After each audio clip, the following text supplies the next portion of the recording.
Shalom, selamat pagi Bapak Ibu dan saudara-saudaraku yang dikasih oleh Tuhan. Senang sekali pagi ini saya bisa menjumpai Bapak Ibu dan saudara di dalam tayangan video singkat ini. Saudara, kalau melihat di belakang saya adalah Kali Kening yang pagi ini sedang meluap, tetapi ini belum terlalu besar. Biasanya saudara, tempat di mana saya duduk saat ini itu juga bisa tergenang oleh air, bahkan sampai ke tempat pemukiman penduduk. Ya, jadi itu sudah menjadi hal yang rutin biasa di musim-musim penghujan seperti saat ini. Saudara, sebelum kita membaca dan merenungkan kebenaran firman Tuhan, terlebih dahulu kita akan tunduk kepala, kita berdoa. Mari kita berdoa. Bapa kami yang ada di dalam surga, kami bersyukur ya Tuhan untuk pagi ini. Tuhan memberikan cuaca yang indah, cuaca yang cerah, udara yang bersih kepada kami. Dan saat ini Tuhan, kami hendak membaca dan merenungkan kebenaran firman-Mu. Tuhan, tolonglah kami, berikan kami hikmat, anugerahkan kepada kami pengertian supaya kami dapat mengerti, memahami kebenaran firman-Mu, dapat menangkap setiap pesan Tuhan yang ingin Tuhan sampaikan kepada kami. Terpujilah nama-Mu ya Tuhan, di dalam nama Tuhan Yesus kami bersyukur, kami berdoa. Amin. Saudara yang dikasih oleh Tuhan, pagi ini saya ingin mengajak saudara untuk kita kembali bersama-sama memperhatikan dan membaca satu bagian firman Tuhan di dalam kitab Injil Matius pasal yang kelima. Saat ini saudara, kita masuk di dalam ucapan bahagia yang kedua yang disampaikan oleh Tuhan Yesus pada saat dia berkhotbah di atas bukit. Bagian yang kedua ini saudara, saya memberikan satu tema, berbahagia orang yang berduka cita. Firman Tuhan berkata, berbahagialah orang yang berduka cita karena mereka akan dihibur. Di dalam bahasa Indonesia sehari dikatakan, berbahagialah orang yang bersedih hati, Allah akan menghibur mereka. Saudara, bagian firman Tuhan yang sejajar dengan ayat ini itu ada di dalam Injil Lukas pasal yang ke-6 ayat yang ke-21 bagian yang kedua. Berkata begini, berbahagialah hai kamu yang sekarang ini menangis, karena kamu akan tertawa. Saudara, sekali lagi Tuhan Yesus berbicara satu hal yang bertolak belakang dengan pemahaman manusia pada umumnya, atau dengan kata lain, dengan cara dunia berpikir dan melihatnya. Mengapa saudara? Karena dunia tidak menganggap duka cita sebagai satu kebahagiaan. Dunia menganggap bahwa orang yang berbahagia adalah orang yang bersuka cita karena kesuksesan atau karena keberhasilan yang dicapainya. Tetapi kali ini saudara, dan hari ini kita mau belajar, Tuhan Yesus berkata lain saudara. Berbahagialah orang yang berduka cita atau yang bersedih hati karena mereka akan dihibur. Saudara, menarik sekali untuk kita coba melihat bagian ini dari kacamata rohani saudara. Sekali lagi saya mau mengatakan bahwa kita harus melihat 8 ucapan bahagia ini bukan dari sudut pandang manusia atau dunia, tetapi dari perspektif atau sudut pandang keselamatan dan rohani saudara. Saudara, kita melihat apa akibat langsung dari orang yang sadar dirinya bangkrut atau sadar dirinya bahwa miskin di hadapan Allah. Kalau minggu yang lalu saudara kita belajar bersama, orang yang berbahagia adalah orang yang miskin di hadapan Allah, ya karena mereka yang beroleh kerajaan surga, begitu ya. Nah saudara, hari ini pertanyaannya adalah apa akibat langsung dari orang yang sadar bahwa dirinya itu miskin di hadapan Allah? Jawabannya adalah orang itu pasti akan sedih. Alkitab mengatakan, menerjemahkan dengan kata berduka cita. Orang yang sadar bahwa dirinya miskin di hadapan Allah, orang yang sadar dirinya itu bangkrut di hadapan Allah, tidak bisa lakukan apapun tentang dosanya, terhadap dosanya saudara, maka dia akan bersedih, dia akan berduka cita. Saudara, kata berduka cita di dalam bahasa Yunani digunakan kata penteo, yang artinya saudara, orang-orang yang sedang berduka, orang-orang yang sedang bersedih hati secara mendalam. Dan rupanya saudara, duka cita di sini bukan hanya membuat orang itu menangis, meneteskan air mata, bukan hanya itu saja. Tetapi penteo yang dituliskan di sini mengandung satu arti membuat seseorang itu tidak lagi mampu untuk menangis. Sudah kehabisan kata-kata, orang ini meratap, orang ini berkabung. Itulah arti daripada penteo yang digunakan oleh Tuhan di dalam bagian ini, saudara. Pertanyaannya adalah, apa yang membuat mereka bersedih atau orang ini bersedih? Apa yang membuat orang ini berduka cita? Apakah sedih karena tidak ada uang? Apakah sedih karena kegagalan? Apakah sedih karena ditolak? Apakah sedih karena tidak bisa seperti orang lain? Tentu saja tidak. Bersedih bukan karena tidak ada uang, bukan karena tidak ada harta, bukan karena ditolak. Tetapi bersedih di dalam bagian ini, saudara, berduka di bagian ini adalah karena dosa-dosanya yang besar di hadapan Allah. Mereka berduka cita karena mereka tidak mampu untuk memenuhi apa yang menjadi tuntutan standar daripada kebenaran Allah itu sendiri. So disinilah yang menjadi pembeda antara manusia berdosa dengan manusia Kristen, istilah saya, atau manusia yang sudah mengenal Kristus. Manusia Kristen atau manusia yang sudah percaya kepada Kristus sadar dirinya berdosa. Bukan itu saja, dia juga menyedihi, dia juga berduka cita oleh karena dosa-dosanya di hadapan Allah, dan kemudian mencari jalan keluarnya untuk bisa bebas dari dosa. Tetapi sebaliknya, manusia dunia tidak akan bersedih karena dosa-dosanya di hadapan Allah. Manusia dunia bisa menyesali dosa-dosanya, menyesal karena telah menipu, menyesal karena telah berbuat dosa, mencuri, menyesal karena telah menipu dan lain sebagainya, menyesal karena telah berbuat dosa ini dan itu.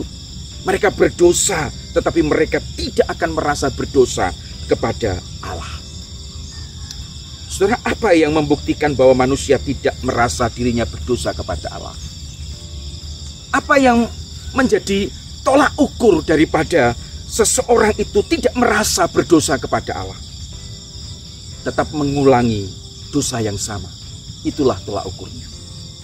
Saudara, ada satu hal yang membuat saya terkejut. Seorang ahli Alkitab Perjanjian Baru, saya tidak sebutkan namanya, saudara, di dalam karya tulisannya yang terakhir tentang Injil Matius, dia mengatakan begini: kita tidak berduka cita tentang dosa, kita hanya membencinya. Menurut dia, kita berduka cita karena kita ditindas dan teraniaya. Saudara, saya merasa ini adalah sebuah pemahaman yang sangat keliru dan jauh dari arti yang sebenarnya dari perikop ini. Bukan hanya membenci dosa, saudara, tetapi betul-betul kita menyesali, kita betul-betul berduka, bersedih oleh karena kita tidak lagi mampu untuk apa? Untuk memenuhi standar daripada kebenaran Allah itu. Sekali lagi saya mau tegaskan, saudara, bersedih, berduka cita yang dimaksud oleh Yesus pada ayat ini bukan karena tidak ada uang, tidak ada harta, tertindas, teraniaya atau yang lainnya, tetapi bersedih, berduka karena berdosa di hadapan Allah. Tuhan berfirman kepada manusia yang sedih, berduka cita atas dosa-dosanya adalah jelas bahwa mereka akan mendapatkan penghiburan.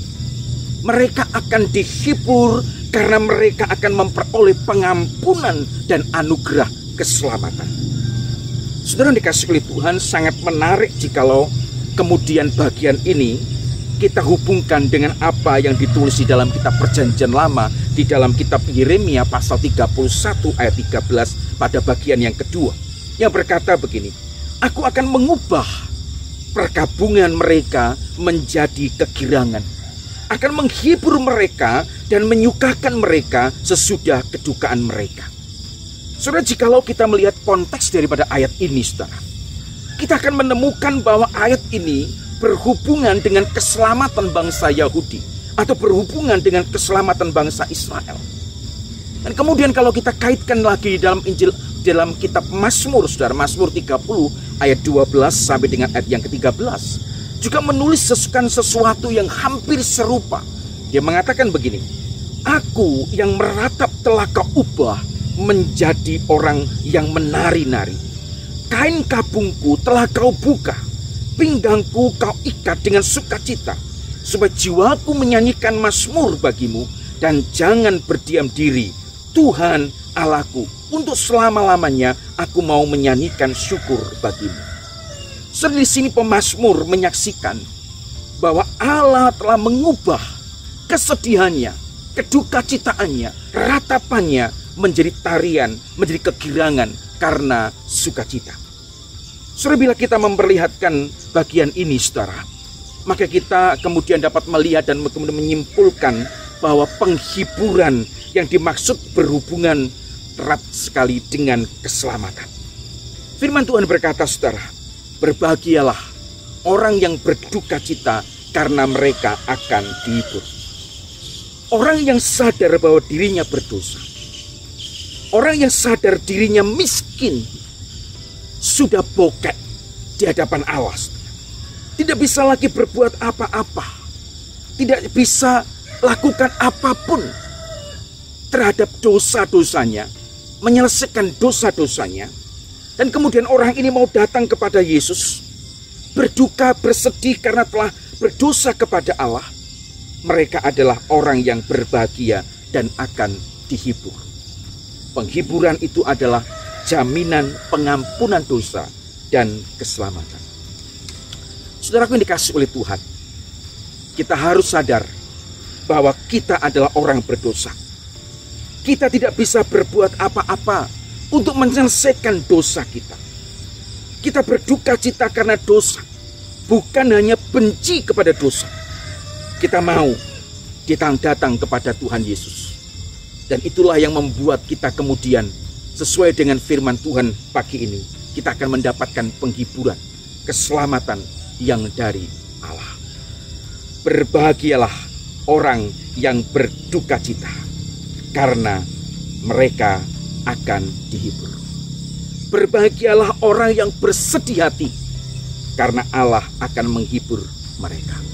Berbahagialah hai kamu yang sekarang ini menangis, karena kamu akan tertawa. Bukan karena urusan ekonomi, tetapi karena keberdosaan kita di hadapan Allah.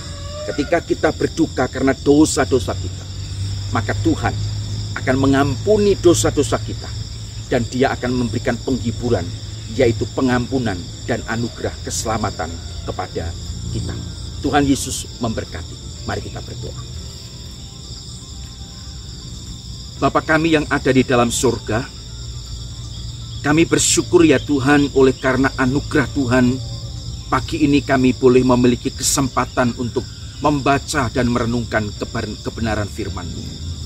Terima kasih Tuhan, Engkau mengingatkan kepada kami, untuk kami berduka bukan karena kekurangan, bukan karena tidak ada uang, bukan karena tidak ada duit, bukan karena kami sedih karena kami sakit, tidak sehat seperti yang lain, tetapi kami berduka oleh karena dosa-dosa yang telah kami perbuat, yang telah kami lakukan, yang mengecewakan hati Tuhan. Ketika kami sadar bahwa diri kami miskin di hadapan-Mu, ketika kami sadar bahwa diri kami tidak mampu melakukan apapun karena dosa-dosa kami, ya Tuhan, kami bersyukur karena firman-Mu pagi ini mengingatkan kepada kami bahwa Engkau akan menghibur kami, Engkau akan memberikan pengampunan dosa kepada kami, dan Engkau akan memberikan anugerah keselamatan kepada kami. Ya Tuhan, pagi ini kami berdoa untuk setiap teman-teman kami, saudara-saudara kami, yang saat ini mereka mendengar firman-Mu, membaca firman-Mu. Tuhan, kiranya Engkau memberkati mereka semua. Anugerahkan kepada kami hati yang berduka oleh karena dosa-dosa kami, supaya kami boleh kembali kepada Engkau Tuhan. Dan berkati saudara-saudara kami yang saat ini mungkin sedang mengalami kelemahan tubuh, yang saat ini sedang sakit. Ya Tuhan, kiranya Engkau mengulurkan kedua belah tangan-Mu, dan Engkau akan menjamah saudara-saudara kami yang sakit ini. Tuhan akan menyembuhkan mereka, Tuhan akan mengangkat semua sakit penyakit mereka, dan Tuhan akan memberikan dan menganugerahkan kepada mereka tubuh yang sehat kembali. Ya Tuhan, terima kasih. Berkati setiap kami semua yang mendengar firman-Mu. Inilah doa dan syukur kami ya Tuhan. Di dalam nama Tuhan kami Yesus Kristus, kami bersyukur, kami berdoa. Amin. Saudara, saya mengingatkan kepada Bapak, Ibu, dan saudara sekalian, hari-hari ini banyak sekali saudara-saudara kita yang di beberapa wilayah terdampak dari demam berdarah. Sehingga saudara, saya mau berpesan kepada Bapak Ibu sekalian untuk tetap jaga kondisi, minum air putih yang banyak saudara ya, minum vitamin, jaga fisik supaya tetap sehat, tetap bugar, sehingga kita terhindar dari berbagai macam virus maupun bakteri apapun, termasuk demam berdarah.